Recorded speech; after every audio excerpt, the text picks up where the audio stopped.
യഥാർത്ഥ വിശ്വാസികൾ, സത്യവിശ്വാസികൾ.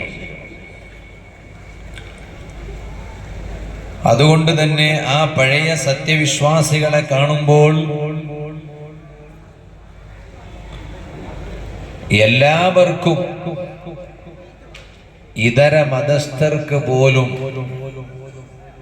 വലിയ ബഹുമാനമായിരുന്നു. ഞങ്ങളുടെ നാട്ടിലൊക്കെ സായിബ്രെ എന്ന് പറയും. ഒരാളെ കണ്ടാൽ അയാളെ പേര് അറിയില്ലെങ്കിലും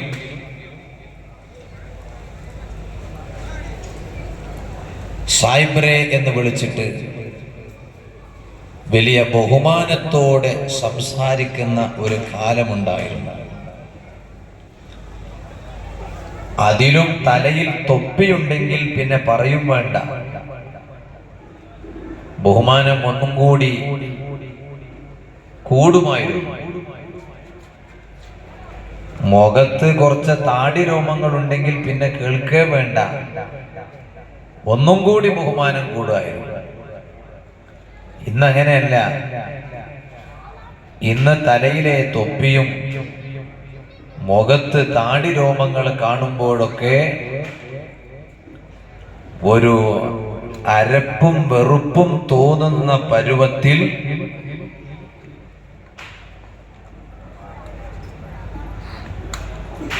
മറ്റു മതസ്ഥരിൽപ്പെട്ട ചിലർക്കെങ്കിലും ഈ ഒരു ചിന്താഗതി ഉണ്ടാകുന്ന വിധത്തിൽ മുസ്ലിംകളിലെ ചില ആളുകളുടെ പ്രവർത്തനം മൂലം, പ്രവണത മൂലം അധപ്പതിച്ചിരിക്കുന്നു എന്ന് പറഞ്ഞാൽ ഒരിക്കലും തെറ്റാവുകയില്ല. ഞാനിത് വെറുതെ പറയുകയല്ല.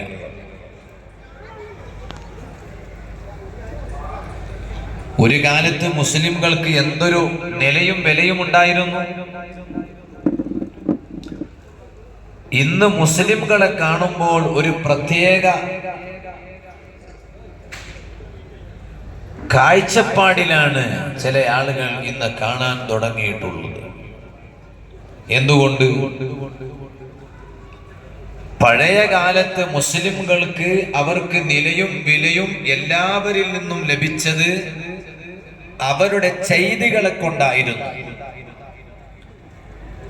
ഇന്ന് അതേ ആളുകളിൽ നിന്ന് മുസ്ലിംകളെ കാണുമ്പോൾ ഒരു പരിഹാസം തോന്നുന്നുണ്ടെങ്കിൽ തീർച്ചയായും ആ മുസ്ലിംകളുടെ ചെയ്തികളെ കൊണ്ടാണ്, പ്രവർത്തനങ്ങളെ കൊണ്ടാണ്, പ്രവണതകളെ കൊണ്ടാണ് എന്ന് പറഞ്ഞാൽ ഒരിക്കലും തെറ്റാവുകയില്ല.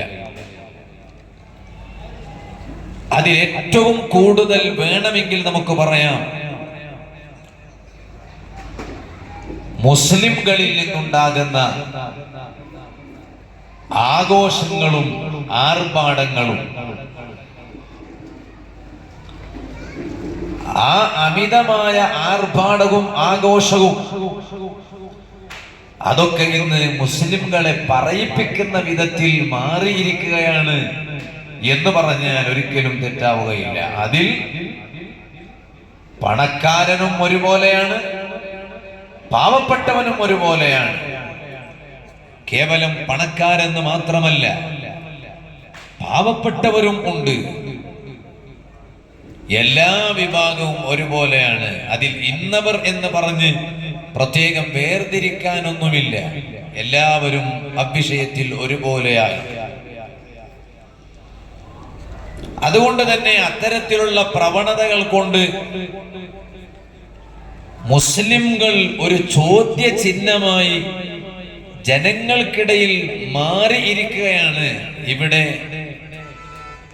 യഥാർത്ഥത്തിലുള്ള ഇസ്ലാം എന്താണ്, യഥാർത്ഥ മുസ്ലിം ആരാണ് എന്നത് ആളുകൾക്ക് മുന്നിൽ തുറന്നു കാണിക്കേണ്ടുന്ന ഒരു ഉത്തരവാദിത്വമെങ്കിലും നമുക്കില്ലേ പ്രിയപ്പെട്ട യുവാക്കളെ? ഞാനിത് ഏറ്റവും കൂടുതൽ യുവാക്കളെയും യുവതികളെയും ടാർഗറ്റ് ചെയ്തുകൊണ്ട് തന്നെ പറയാൻ ആഗ്രഹിക്കുകയാണ്.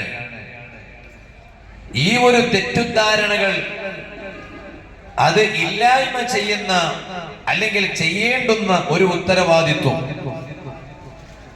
സത്യവിശ്വാസികളായ യുവാക്കൾക്കും യുവതികൾക്കും എപ്പോഴും ഉണ്ട്. നമ്മളത് മനസ്സിലാക്കേണ്ടതാണ്. അതിന് ഞാനൊരു